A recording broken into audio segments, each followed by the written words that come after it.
better. Days. Yeah. What about that drink then, chaps? Celebration drink.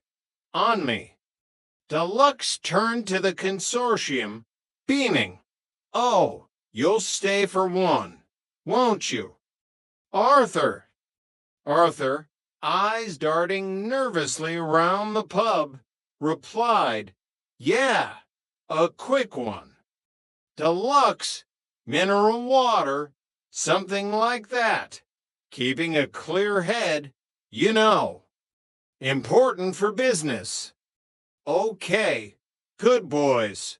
Oh, Ronan, whip out of the fridge in the kitchen. Will you? And get the beers. Well, seeing as there's a special occasion, I think. I'll have a little drop of that port, Mick.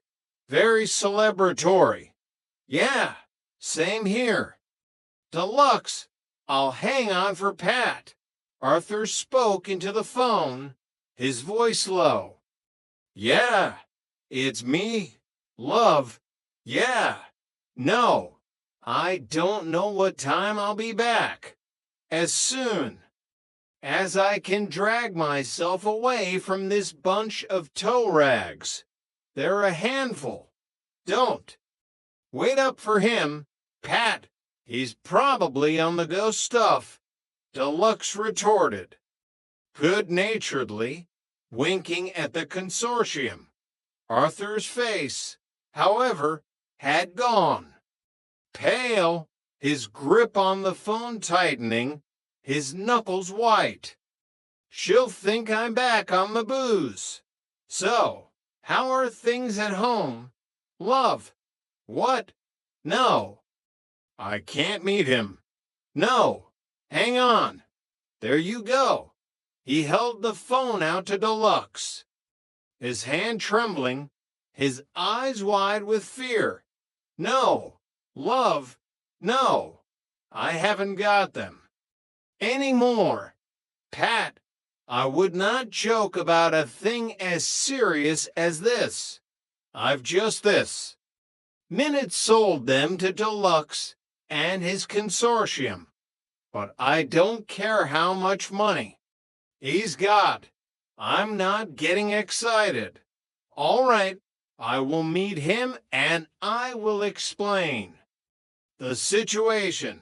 All right, I'll call him back. Arthur hung up, looking utterly distraught, his eyes filled with a desperate terror. Deluxe, confused, asked, Everything all right, Arthur? You look like you've seen a ghost, mate, paler than usual. Arthur's voice was now barely a whisper, a tremor running through it.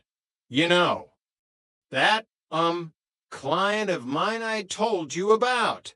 Yeah, what that Mr. Volkov? What have?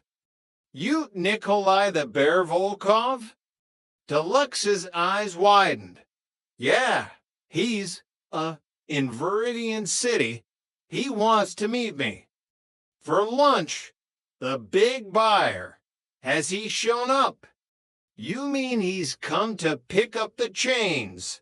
Deluxe asked, a cold dread washing over him, a sense of impending doom. Arthur nodded, his face a mask of misery. Yes, ironic, isn't it? He's got 25 grand in cash to give me, and I've just let him go for 12 and a half. I'm ruined. Deluxe, absolutely ruined. The consortium members, who had been listening intently, began to murmur, their celebratory mood evaporating. Barney Cavendish, a man whose wealth was only surpassed by his self-importance, stepped forward, his face etched with suspicion. What's all this about then? Deluxe, you didn't tell us about this. Mr. Volkov, Arthur, desperate, explained, his voice low and urgent, trying to convey the gravity of his predicament. Well, about 6 months ago, I made a deal on these chains with some international jeweler, Mr. Volkov. He never actually gave me any money for them. A gentleman's agreement, you see, a handshake deal. But he's an odd sort of person.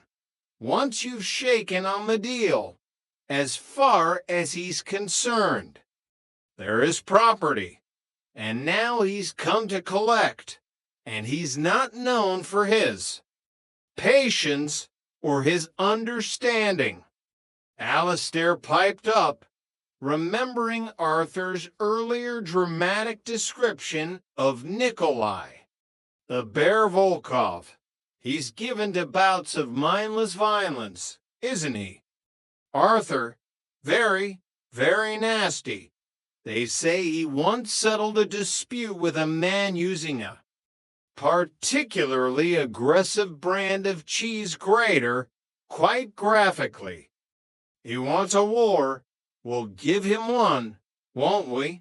Deluxe declared, puffing out his chest, completely oblivious to the real danger, his mind still on the profit. No, Ronan shouted, having just returned with the beers, his face pale with alarm. I don't like the sound of that. Deluxe, this is a recipe for disaster. A direct path to the hospital, or worse. Oh, don't worry, Alistair.